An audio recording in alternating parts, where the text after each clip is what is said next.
ನಮಸ್ಕಾರ ಸ್ನೇಹಿತರೆ. ಮದುವೆಗೆ ಮುಂಚಿನ ಕೆಲವು ಆಸೆಗಳು ಮದುವೆಯಾದ ಮೇಲೂ ಮನಸ್ಸಿನಲ್ಲಿ ಹಾಗೆ ಉಳಿದುಬಿಡುತ್ತವೆ. ಅಂತಹುದೇ ಒಂದು ವಿಭಿನ್ನ ಕಥೆಯನ್ನು ಇವತ್ತು ನಾವು ಕೇಳೋಣ. ನನ್ನ ಹೆಸರು ರಮ್ಯಾ. ಇದು ನಿಜವಾದ ಹೆಸರಲ್ಲ. ನನಗೀಗ 25 ವರ್ಷ. ಮದುವೆಯಾಗಿ 1 ವರ್ಷ ಕಳೆದಿದೆ. ನಾನು ಕಾಲೇಜಿನಲ್ಲಿ ಓದುತ್ತಿದ್ದಾಗ ತುಂಬಾ ಚುರುಕಾದ ಹುಡುಗಿಯಾಗಿದ್ದೆ. ಹಾಡು, ನೃತ್ಯ ಮತ್ತು ಕ್ರೀಡೆಗಳಲ್ಲಂತೂ ಯಾವಾಗಲೂ ಮುಂದೆ ಇರುತ್ತಿದ್ದೆ. ಎನ್ಸಿಸಿ ಅಂತಹ ಚಟುವಟಿಕೆಗಳಲ್ಲೂ ಭಾಗವಹಿಸುತ್ತಿದ್ದೆ.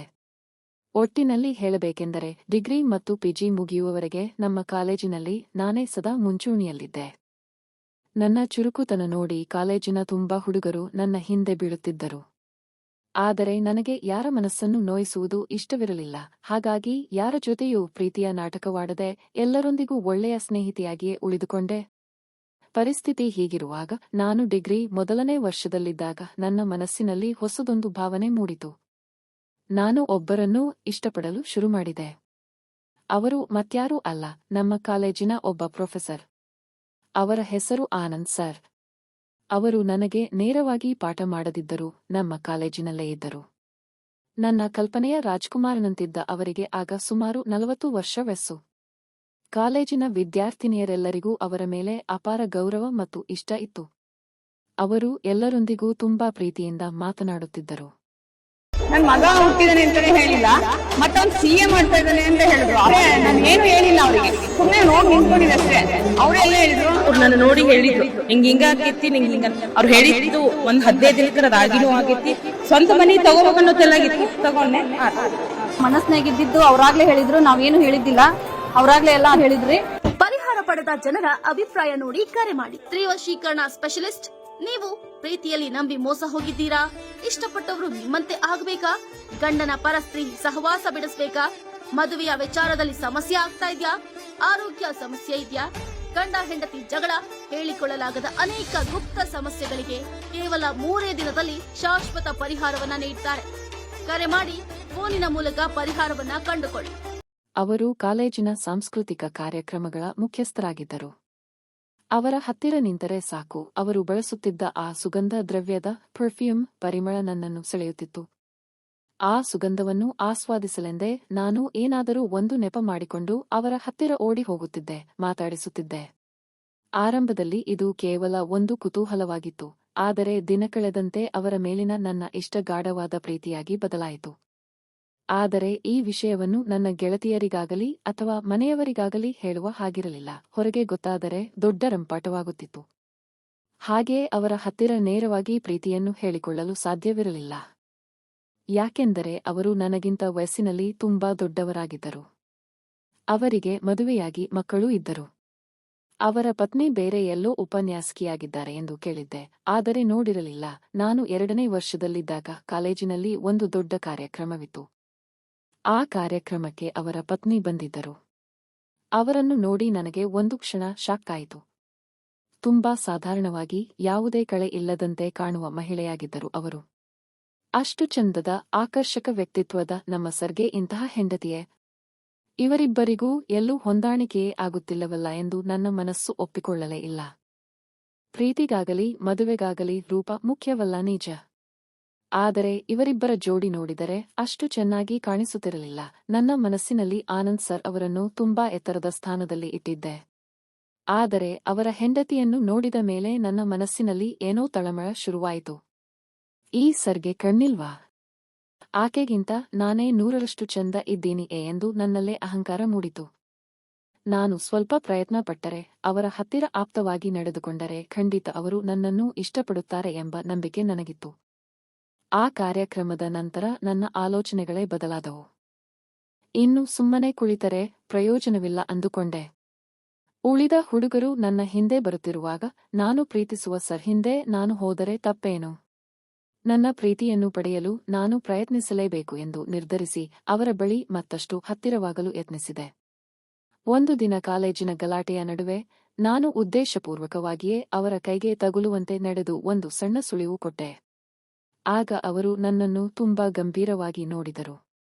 ನನಗೆ ಸ್ವಲ್ಪ ಮುಜುಗರವಾದರೂ ನನ್ನ ಮನಸ್ಸಿನ ಆಸೆಯನ್ನು ಅವರಿಗೆ ತಲುಪಿಸಲೇಬೇಕೆಂಬ ಹಠ ನನ್ನಲ್ಲಿತ್ತು. ಕೆಲವು ದಿನಗಳ ನಂತರ ಅವರು ನನ್ನನ್ನು ಪ್ರತ್ಯೇಕವಾಗಿ ಕರೆದು, ಏನಮ್ಮ ನಿನ್ನ ನಡವಳಿಕೆ? ನೀನು ಎಲ್ಲೋ ದಾರಿ ತಪ್ಪುತ್ತಿದ್ದೀಯಾ. ನಾನು ನಿನ್ನ ಗುರು, ನೆನಪಿರಲಿ ಎಂದು ಗದರಿಸಿದರು. ಅದಕ್ಕೆ ನಾನು ಧೈರ್ಯವಾಗಿ, ನನಗೆ ಎಲ್ಲವೂ ನೆನಪಿದೆ ಸರ್.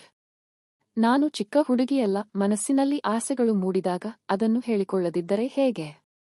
ಪ್ರಯತ್ನ ಪಡದೆ ಯಾವುದೂ ಸಿಗಲ್ಲ ಎಂದು ನೇರವಾಗಿ ಹೇಳಿದೆ. ಸರ್ ಮೊದಲಿಗೆ ನನ್ನನ್ನು ದೂರ ಇಡಲು ಪ್ರಯತ್ನಿಸಿದರು. ಆದರೆ ಅವರ ಸ್ವಭಾವ ತುಂಬಾ ಮೃದುವಾಗಿತ್ತು. ನಾನು ಬಿಡದೆ ಪ್ರಯತ್ನಿಸಿದರೆ ಅವರು ಒಪ್ಪುತ್ತಾರೆ ಎಂದು ನನಗೆ ಅರ್ಥವಾಗಿತ್ತು. ಆ ಸಮಯದಲ್ಲಿ ನನ್ನ ಕಣ್ಣಿಗೆ ಬೇರೇನೂ ಕಾಣಿಸುತ್ತಿರಲಿಲ್ಲ. ಅಂದುಕೊಂಡಿದ್ದನ್ನು ಸಾಧಿಸಲೇಬೇಕೆಂಬ ಹಠ ಮಾತ್ರ ಇತ್ತು. ನಾನು ಅವರ ಹಿಂದೆ ಬಿದ್ದೆ. ಅವರು ನನಗೆ ಬರಬಹುದಾದ ಸಂಕಷ್ಟಗಳ ಬಗ್ಗೆ ವಿವರಿಸಲು ಯತ್ನಿಸಿದರು. ನನಗೆ ಸಂಸಾರವಿದೆ, ನಿನ್ನನ್ನು ಮದುವೆಯಾಗಲು ಸಾಧ್ಯವಿಲ್ಲ, ಇಂದಿನ ದಿನಗಳಲ್ಲಿ ಇವೆಲ್ಲ ದೊಡ್ಡ ಸಮಸ್ಯೆಯಾಗುತ್ತವೆ ಎಂದರು.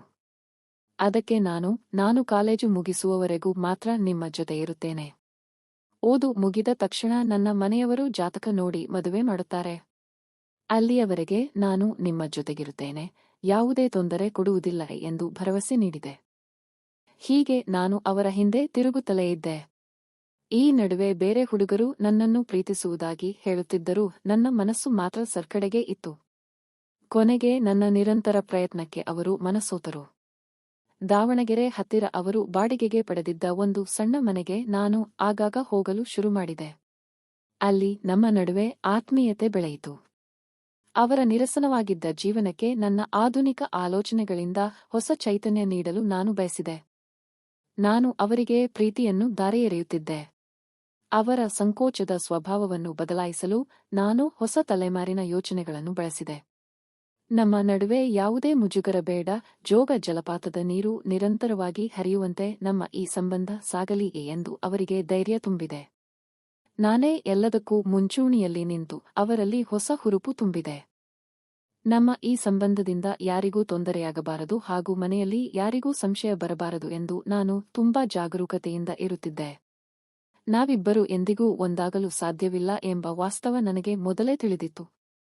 ಹೆತ್ತವರ ಮಾತಿನಂತೆ ಮದುವೆಯಾಗಲೇಬೇಕು, ಆದ್ದರಿಂದ ಇರುವಷ್ಟು ದಿನ ಈ ಸುಂದರ ಕ್ಷಣಗಳನ್ನು ಅನುಭವಿಸೋಣ ಎಂಬುದು ನನ್ನ ಆಸೆಯಾಗಿತ್ತು. ಬದುಕಿನಲ್ಲಿ ಪ್ರಾಯೋಗಿಕವಾಗಿ ಯೋಚಿಸಿದರೆ ಮಾತ್ರ ಇಂತಹ ವಿಷಯಗಳನ್ನು ನಿಭಾಯಿಸಲು ಸಾಧ್ಯ. ಕಣ್ಣೆದುರು ಸಿಕ್ಕ ಸಂತೋಷವನ್ನು ಆನಂದಿಸಬೇಕು ಎಂಬ ನಿಲುವಿಗೆ ನಾನು ಬಂದಿದ್ದೆ.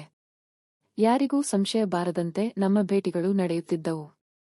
ಈ ನಡುವೆ ಅವರು ನನಗೆ ಪ್ರೀತಿಯಿಂದ ಸುಮಾರು 7,000 ತೋಲ ಚಿನ್ನದ ಒಡವೆಗಳನ್ನು ಉಡುಗೊರೆಯಾಗಿ ನೀಡಿದ್ದರು. ನನ್ನ ಓದು ಮುಗಿಯಿತು. ಮುಗಿದ 6 ತಿಂಗಳಲ್ಲಿ ಮನೆಯಲ್ಲಿ ಮದುವೆಯ ಮಾತುಕತೆ ಶುರುವಾಯಿತು. ನಾನು ಸರ್ ಬಳಿ ಹೋಗಿ ವಿಷಯ ತಿಳಿಸಿ, ಇನ್ಮುಂದೆ ಯಾವುದೇ ಗಲಾಟೆ ಇಲ್ಲದೆ ಪರಸ್ಪರ ಒಪ್ಪಿಗೆಯಿಂದಲೇ ದೂರಾಗೋಣ ಎಂದು ಹೇಳಿ ಬಂದೆ. ಕೆಲವೇ ತಿಂಗಳುಗಳಲ್ಲಿ ನನ್ನ ಜಾತಕಕ್ಕೆ ಹೊಂದುವಂತಹ ಒಬ್ಬ ಹುಡುಗನ ಜೊತೆ ಮದುವೆ ನಿಶ್ಚಯವಾಯಿತು.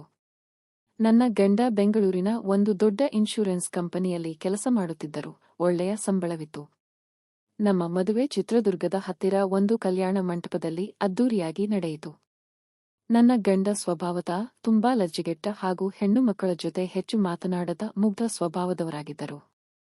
ಅವರಿಗೆ ಪ್ರಪಂಚದ ಜಾಣ್ಮೆ ಅಥವಾ ಹೆಣ್ಣುಮಕ್ಕಳ ಮನಸ್ಸನ್ನು ಅರಿಯುವ ಅನುಭವ ತುಂಬಾ ಕಡಿಮೆ ಇತ್ತು. ಇದನ್ನು ತಿಳಿದಾಗ ನನಗೆ ಅರ್ಧ ನೆಮ್ಮದಿಯಾಯಿತು. ಅವರಿಗೆ ನನ್ನ ಹಳೆಯ ವಿಷಯಗಳಾಗಲಿ ಅಥವಾ ನನ್ನ ಬದಲಾವಣೆಗಳಾಗಲಿ ತಿಳಿಯಲು ಸಾಧ್ಯವಿಲ್ಲ ಎಂದುಕೊಂಡೆ. ಮದುವೆಗೆ ಮುಂಚೆಯೇ ಅವರು ನನಗೆ ಹೆಣ್ಣುಮಕ್ಕಳ ಜೊತೆ ಮಾತನಾಡುವುದೆಂದರೆ ತುಂಬಾ ನಾಚಿಕೆ ಮತ್ತು ಭಯ, ಯಾರನ್ನೂ ಪ್ರೀತಿಸಿಲ್ಲ ಎಂದಿದ್ದರು. ಅದಕ್ಕೆ ನಾನು ಪರವಾಗಿಲ್ಲ, ಎಲ್ಲವನ್ನೂ ನಾವಿಬ್ಬರೂ ಒಟ್ಟಾಗಿ ಹಂಚಿಕೊಂಡು ಹೊಸ ಬದುಕು ಕಟ್ಟಿಕೊಳ್ಳೋಣ ಎಂದು ಧೈರ್ಯ ತುಂಬಿದ್ದೆ. ಮದುವೆಯ ನಂತರ ಒಂದು ದಿನ ನಾವಿಬ್ಬರೂ ಮೈಸೂರಿಗೆ ಪ್ರವಾಸ ಹೋಗಿದ್ದೆವು. ಅಲ್ಲಿಯೂ ಅವರು ತುಂಬಾ ಸಂಕೋಚದಿಂದ ದೂರವೇ ಇರುತ್ತಿದ್ದರು. ನಾನೇ ಮುಂದೆ ಹೋಗಿ ಪ್ರೀತಿಯಿಂದ ಹತ್ತಿರವಾಗಲು ಯತ್ನಿಸಿದೆ. ಅವರ ನಡವಳಿಕೆಯನ್ನು ಪರೀಕ್ಷಿಸಲು ನಾನು ಹತ್ತಿರ ಹೋದಾಗ ಅವರಲ್ಲಿ ಒಂದು ರೀತಿಯ ಗಲಿಬಿಲಿ ಕಾಣಿಸಿತು. ನನಗೆ ತುಂಬಾ ನಿರಾಶೆಯಾಯಿತು. ವೇಗವಾಗಿ ಓಡುವ ಬುಲೆಟ್ ಟ್ರೈನ್ ನಿರೀಕ್ಷೆಯಲ್ಲಿದ್ದ ನನಗೆ ಅಲ್ಲಿ ನಿಧಾನವಾಗಿ ಚಲಿಸುವ ಹಳೆಯ ಗಾಡಿಯ ಅನುಭವವಾಯಿತು. ಈ ಸಂಸಾರ ಜೀವನದಲ್ಲಿ ನಾನು ತುಂಬಾ ಹೊಂದಾಣಿಕೆ ಮಾಡಿಕೊಳ್ಳಬೇಕಾಗುತ್ತದೆ ಎಂದು ನನಗೆ ಆಗಲೇ ಅರ್ಥವಾಯಿತು. ಆದರೇನು ಮಾಡುವುದು? ಮನೆಯವರಿಗೆಲ್ಲ ಈ ಸಂಬಂಧ ಇಷ್ಟವಿತ್ತು. ಆದರೆ ನನಗೆ ಒಂದು ದೊಡ್ಡ ಭಯ ಕಾಡುತ್ತಿತ್ತು. ಅವರು ಎಷ್ಟೇ ಮುಗ್ಧರಾಗಿದ್ದರೂ ನನ್ನ ಬದಲಾವಣೆಗಳನ್ನು ಕಂಡುಹಿಡಿದುಬಿಟ್ಟರೆ ಏನು ಮಾಡುವುದು ಎಂದು. ಅದಕ್ಕಾಗಿ ನಾನು ತಕ್ಷಣವೇ ಸರ್ ಅವರನ್ನು ಹೋಗಿ ಭೇಟಿಯಾದೆ. ನನ್ನ ಮನಸ್ಸಿನಲ್ಲಿದ್ದ ಗೊಂದಲ ಮತ್ತು ಭಯವನ್ನು ಅವರ ಬಳಿ ಹೇಳಿಕೊಂಡೆ. ಅವರ ಸಲಹೆಯಂತೆ ನಾನು ಒಬ್ಬ ನುರಿತ ವೈದ್ಯರನ್ನು ಗೈನಕಾಲಜಿಸ್ಟ್ ಕಂಡು ಸಣ್ಣ ಚಿಕಿತ್ಸೆಯ ಮೂಲಕ ಎಲ್ಲವನ್ನೂ ಮೊದಲಿನಂತೆ ಸರಿಪಡಿಸಿಕೊಂಡೆ. ಇದಕ್ಕೆ ಬೇಕಾದ ಹಣವನ್ನು ಸರ್ ಅವರೇ ನೀಡಿದರು. ಆದರೆ ವೈದ್ಯರು ಕನಿಷ್ಠ 3 ತಿಂಗಳು ವಿಶ್ರಾಂತಿ ಪಡೆಯಲು ಹೇಳಿದ್ದರು. ಮದುವೆಯಾದ ಹೊಸದರಲ್ಲಿ ಗಂಡನಿಂದ ದೂರವಿರುವುದು ದೊಡ್ಡ ಸವಾಲಾಗಿತ್ತು. ಹಾಗಾಗಿ ನಾನು ಗಂಡನಿಗೆ ನನಗೆ ಹೊಸ ವಾತಾವರಣಕ್ಕೆ ಹೊಂದಿಕೊಳ್ಳಲು ಸ್ವಲ್ಪ ಸಮಯ ಬೇಕು, ಭಯವಾಗುತ್ತಿದೆಯೇ ಎಂದು ಹೇಳಿ 3 ತಿಂಗಳು ಕಾಲಾವಕಾಶ ಪಡೆದುಕೊಂಡೆ. ಅವರು ಕೂಡ ನನ್ನ ಮಾತನ್ನು ನಂಬಿ ಕಾಯಲು ಒಪ್ಪಿಕೊಂಡರು. ಆ ನಂತರ ಎಲ್ಲವೂ ಸರಿಹೋಯಿತು. ನಾನು ಗಂಡನ ಮನೆಯಲ್ಲಿ ಎಲ್ಲರೊಂದಿಗೂ ಬೆರೆತು ಒಬ್ಬ ಒಳ್ಳೆಯ ಸೊಸೆಯಾಗಿ ನಡೆದುಕೊಳ್ಳಲು ಆರಂಭಿಸಿದೆ. ನನ್ನ ಮಾವನವರಿಗೆ ಹುಬ್ಬಳ್ಳಿಯಲ್ಲಿ ದೊಡ್ಡ ಸೂಪರ್ ಮಾರ್ಕೆಟ್ ಇತ್ತು. ಅವರು ಸದಾ ಬಿಸಿಯಾಗಿರುತ್ತಿದ್ದರು. ಅವರಿಗೆ ನನ್ನ ಮೇಲೆ ತುಂಬಾ ಪ್ರೀತಿ ಇತ್ತು. ಮಾವನವರು ದಿನಾಲೂ ನನ್ನ ಹತ್ತಿರ, ಅಮ್ಮ ನೀನು ಬಿಡುವಿದ್ದಾಗ ಸೂಪರ್ ಮಾರ್ಕೆಟ್ಗೆ ಬಂದು ಅಕೌಂಟ್ಸ್ ಮತ್ತು ಬಿಲ್ಲಿಂಗ್ ವ್ಯವಹಾರಗಳನ್ನು ನೋಡಿಕೋ ಎನ್ನುತ್ತಿದ್ದರು. ನಾನು ಕೂಡ ಆಗಾಗ ಹೋಗುತ್ತಿದ್ದೆ. ಮದುವೆಯಾಗಿ 6 ತಿಂಗಳು ಕಳೆದಾಗ ಒಂದು ದಿನ ನಾನು ಸೂಪರ್ ಮಾರ್ಕೆಟ್ನ ಕ್ಯಾಶ್ ಕೌಂಟರ್ನಲ್ಲಿ ಕುಳಿತಿದ್ದೆ. ಆಗ ಇದ್ದಕ್ಕಿದ್ದಂತೆ ಆನಂದ್ ಸರ್ ಅಲ್ಲಿಗೆ ಬಂದರು. ನನಗೆ ಒಂದು ಕ್ಷಣ ಉಸಿರೇ ನಿಂತಂತಾಯಿತು. ಎಲ್ಲವನ್ನೂ ಮರೆತು ದೂರವಿರಲು ನಿರ್ಧರಿಸಿದ ಮೇಲೆ ಇವರು ಯಾಕೆ ಇಲ್ಲಿಗೆ ಬಂದರು ಎಂದು ಆತಂಕವಾಯಿತು. ನಾವಿಬ್ಬರೂ ಒಬ್ಬರನ್ನೊಬ್ಬರು ನೋಡಿ ಗಾಬರಿಯಾಗಿದ್ದಾಗ ನನ್ನ ಮಾವನವರು ಬಂದು ಸರ್ ಅವರಿಗೆ ಕೈಕುಲುಕಿ ಇವಳು ನನ್ನ ಸೊಸೆ ರಮ್ಯಾ ಎಂದು ಪರಿಚಯಿಸಿದರು. ತಕ್ಷಣವೇ ಸರ್ ಪರಿಸ್ಥಿತಿಯನ್ನು ನಿಭಾಯಿಸಿ, ಹೌದು ಇವಳು ನಮ್ಮ ಕಾಲೇಜಿನ ವಿದ್ಯಾರ್ಥಿನಿ, ನನಗೆ ಗೊತ್ತು ಎಂದರು. ಮಾವನವರು ಆಶ್ಚರ್ಯದಿಂದ, ಹೌದಾ, ನಮ್ಮ ಸೊಸೆಯ ಸರ್ ನೀವು ಎಂದರು. ಆನಂದ್ ಸರ್ ಅವರ ಸಹೋದರ ಒಬ್ಬ ದೊಡ್ಡ ಉದ್ಯಮಿಯಾಗಿದ್ದು ಮಾವನವರ ಜೊತೆ ಹೊಸ ಬಿಸಿನೆಸ್ ಮಾಡಲು ಮುಂದಾಗಿದ್ದರು. ಆ ವ್ಯವಹಾರದ ಸಲುವಾಗಿಯೇ ಸರ್ ಅಲ್ಲಿಗೆ ಬಂದಿದ್ದರು. ಮಾವನವರು ಮತ್ತು ಸರ್ ಸೇರಿ ಹೊಸ ಉದ್ಯಮವನ್ನು ಬೆಳೆಸಲು ಯೋಜನೆ ಹಾಕಿದ್ದರು. ಇವೆಲ್ಲ ನೋಡಿದ ನನಗೆ ಆತಂಕ ಹೆಚ್ಚಾಯಿತು. ನಾನು ಸರ್ ಬಳಿ ಪ್ರತ್ಯೇಕವಾಗಿ ಮಾತನಾಡಿ ನಮ್ಮ ಹಳೆಯ ವಿಷಯಗಳನ್ನು ಯಾರಿಗೂ ಹೇಳಬೇಡಿ ಎಂದೆ. ಅದಕ್ಕೆ ಅವರು, ನಾವು ಕೇವಲ ಪರಿಚಿತರಂತೆ ನಟಿಸೋಣ, ನಿನಗೂ ನನಗೂ ಏನೂ ಗೊತ್ತಿಲ್ಲದಂತೆ ಇರೋಣ ಎಂದು ಭರವಸೆ ನೀಡಿದರು. ಆದರೂ ಅವರು ದಿನಾಲೂ ಬಿಸಿನೆಸ್ ವಿಷಯವಾಗಿ ಮಾವನವರನ್ನು ಭೇಟಿಯಾಗಲು ಬರುತ್ತಲೇ ಇದ್ದರು. ಕೆಲವು ದಿನಗಳ ನಂತರ ಒಂದು ದಿನ ಮಾವನವರು ನನ್ನ ಬಳಿ ಬಂದು, ಅಮ್ಮ ನಿನ್ನ ಹತ್ತಿರ ಒಂದು ಮುಖ್ಯವಾದ ವಿಷಯ ಒಂಟಿಯಾಗಿ ಮಾತನಾಡಬೇಕು. ಇವತ್ತು ಸಂಜೆ ನಾವಿಬ್ಬರೇ ಕಾರಿನಲ್ಲಿ ಒಂದು ಲಾಂಗ್ ಡ್ರೈವ್ ಹೋಗೋಣ, ಬರ್ತೀಯಾ ಎಂದರು. ನಾನು ಸರಿ ಮಾವಯ್ಯ ಬರ್ತೀನಿ ಎಂದೆ. ಆದರೆ ಅವರು, ನೀನು ಈ ವಿಷಯವನ್ನು ನಿನ್ನ ಗಂಡನಿಗೆ ಎಂದಿಗೂ ಹೇಳಬಾರದು ಎಂದು ಪ್ರಮಾಣ ಮಾಡುವೆ ಎಂದರು. ನಾನು ಒಪ್ಪಿಕೊಂಡೆ. ಸಂಜೆ ನಾವಿಬ್ಬರೂ ಕಾರಿನಲ್ಲಿ ಹೊರಟೆವು. ದಾರಿಯಲ್ಲಿ ಮಾವನವರು ವಿಷಯ ಪ್ರಸ್ತಾಪಿಸಿದರು. ನಮ್ಮ ಊರಿನಲ್ಲಿ ಒಂದು ದೊಡ್ಡ ಮಾಲ್ ಬರುತ್ತಿದೆ. ಅಲ್ಲಿ ನಮಗೊಂದು ಜಾಗ ಬೇಕಾಗಿದೆ. ಆದರೆ ಅದಕ್ಕೆ ಒಬ್ಬ ಪ್ರಭಾವಿ ರಾಜಕಾರಣಿಯ ಸಹಾಯ ಬೇಕು. ಆತ ಹಣಕ್ಕೆ ಮಣಿಯುವವನಲ್ಲ, ಬೇರೆ ಮಾರ್ಗದಿಂದ ಮಾತ್ರ ಆತನನ್ನು ಒಪ್ಪಿಸಲು ಸಾಧ್ಯ ಎಂದರು. ಅದಕ್ಕೆ ನಾನು ಏನು ಮಾಡಬೇಕು ಮಾವಯ್ಯ ಎಂದು ಕೇಳಿದೆ. ಆಗ ಮಾವನವರು ನನ್ನ ಕೈ ಹಿಡಿದು, ನೀನು ಮನಸ್ಸು ಮಾಡಿದರೆ ಈ ಕೆಲಸ ಸುಲಭವಾಗಿ ಆಗುತ್ತದೆ ಎಂದರು. ನೀನು ನೋಡಲು ಇನ್ನೂ ಕಾಲೇಜು ಹುಡುಗಿಯಂತೆಯೇ ಇದ್ದೀಯಾ, ನಿನಗೆ ಮದುವೆಯಾಗಿದೆ ಎಂದು ಯಾರೂ ನಂಬಲ್ಲ. ಆ ರಾಜಕಾರಣಿಗೆ ಸುಂದರ ಹುಡುಗಿಯರೆಂದರೆ ತುಂಬಾ ಇಷ್ಟ, ನಿನ್ನಷ್ಟು ಚಂದದ ಹುಡುಗಿ ಬೇರೆ ಯಾರೂ ಇಲ್ಲ ಎಂದರು. ಮಾವನವರ ಈ ಮಾತು ಕೇಳಿ ನನಗೆ ತಲೆ ತಿರುಗಿದಂತಾಯಿತು. ಮಾವಯ್ಯ ನಿಮಗೆ ಬುದ್ಧಿ ಇದೆಯಾ? ಏನು ಮಾತನಾಡುತ್ತಿದ್ದೀರಾ ಎಂದು ಸಿಟ್ಟಿನಿಂದ ಕೇಳಿದೆ. ಅದಕ್ಕೆ ಅವರು ತುಂಬಾ ತಣ್ಣಗೆ, ನನಗೆ ಎಲ್ಲ ಅರಿವಿದೆ ಅಮ್ಮ. ಈ ವಿಷಯವನ್ನು ನಿನ್ನ ಪ್ರೊಫೆಸರ್ ಆನಂದ್ ಸರ್ ಅವರೇ ನನಗೆ ಹೇಳಿದ್ದು. ನೀನೇ ಈ ಕೆಲಸಕ್ಕೆ ಸರಿಯಾದವಳು ಎಂದು ಅವರು ನಿನ್ನ ಹಳೆಯ ಕಥೆಯನ್ನೆಲ್ಲ ನನಗೆ ಬಿಚ್ಚಿಟ್ಟಿದ್ದಾರೆ. ನಾವಿಬ್ಬರೂ ಆತ್ಮೀಯ ಸ್ನೇಹಿತರು. ನೀನು ಅಂದುಕೊಂಡಂತೆ ಆ ಸರ್ ಕೇವಲ ನಿನ್ನ ಹಿಂದೆ ಮಾತ್ರ ಬಿದ್ದಿರಲಿಲ್ಲ, ಪ್ರತಿ ವರ್ಷವೂ ಹೊಸ ವಿದ್ಯಾರ್ಥಿನಿಯರನ್ನು ತನ್ನ ಬಲೆಗೆ ಬೀಳಿಸಿಕೊಳ್ಳುವುದು ಅವರ ಹವ್ಯಾಸವಾಗಿತ್ತು ಎಂದರು. ಅವರು ತುಂಬಾ ಚಾಣಾಕ್ಷರು, ಯಾವುದೇ ತೊಂದರೆ ಬಾರದಂತೆ ಹುಡುಗಿಯರನ್ನೇ ಬಳಸಿಕೊಳ್ಳುತ್ತಿದ್ದರು. ಅವರ ಹೆಂಡತಿಯ ಹಣದಿಂದಲೇ ಇಂದು ಇಷ್ಟೆಲ್ಲ ಬಿಸಿನೆಸ್ ಮಾಡುತ್ತಿದ್ದಾರೆ. ಆದ್ದರಿಂದ ನಿನ್ನ ಹಳೆಯ ಕತೆ ನನಗೆ ಗೊತ್ತಿದೆ. ನಿನ್ನ ಮೇಲೆ ನನಗೇನೂ ಕೋಪವಿಲ್ಲ. ಬದುಕಿನಲ್ಲಿ ಮುಂದುವರಿಯಲು ಎಲ್ಲರೂ ತಪ್ಪು ಮಾಡುತ್ತಾರೆ. ನೀನು ನನಗೆ ಈ ಒಂದು ಕೆಲಸದಲ್ಲಿ ಸಹಾಯ ಮಾಡಬೇಕು. ಕೇವಲ 3 ಬಾರಿ ಆತನನ್ನು ಭೇಟಿಯಾದರೆ ಸಾಕು ಎಂದರು ಮಾವನವರು. ಮಾವನವರು ಮುಂದುವರಿಸಿ, ನೀನು ನನ್ನ ಮಾತಿಗೆ ಒಪ್ಪದಿದ್ದರೆ ನಿನ್ನ ಹಳೆಯ ಕತೆಯನ್ನು ನಿನ್ನ ಗಂಡನಿಗೆ ಹೇಳಬೇಕಾಗುತ್ತದೆ. ಆಗ ನಿನ್ನ ಸಂಸಾರ ಬೀದಿಗೆ ಬರುತ್ತದೆ. ನೀನು ನನ್ನ ಜೊತೆ ಸಹಕರಿಸಿದರೆ ಈ ಬಿಸಿನೆಸ್ನಲ್ಲಿ ಬರುವ ಲಾಭದಲ್ಲಿ ನಿನಗೆ ದೊಡ್ಡ ಪಾಲನ್ನು ಕೊಡುತ್ತೇನೆ. ಗಂಡನ ಮನೆಯಲ್ಲಿ ನಿನಗೆ ಗೌರವ, ನೆಮ್ಮದಿ ಎಲ್ಲವೂ ಇರುತ್ತದೆ ಎಂದು ಬ್ಲ್ಯಾಕ್ ಮೇಲ್ ಮಾಡಿದರು. ನನಗೆ ಬೇರೆ ದಾರಿಯೇ ಇರಲಿಲ್ಲ. ನನ್ನ ಹಳೆಯ ತಪ್ಪು ನನ್ನನ್ನೇ ಬಲಿ ತೆಗೆದುಕೊಳ್ಳಲು ಬಂದಿತ್ತು. ಆ ಆನಂದ್ ಸರ್ ನನ್ನನ್ನು ಹೀಗೆ ದ್ರೋಹ ಮಾಡುತ್ತಾರೆ ಎಂದು ನಾನು ಅಂದುಕೊಂಡಿರಲಿಲ್ಲ. ಎಲ್ಲರೂ ಸ್ವಾರ್ಥಿಗಳೇ ಎಂದುಕೊಂಡು ನನ್ನ ಸಂಸಾರವನ್ನು ಉಳಿಸಿಕೊಳ್ಳಲು ನಾನು ಮಾವನವರ ಮಾತಿಗೆ ಒಪ್ಪಿಕೊಂಡೆ. ಆ ಪ್ರಭಾವಿ ರಾಜಕಾರಣಿಯನ್ನು ಭೇಟಿಯಾಗಲು ಒಪ್ಪಿದೆ.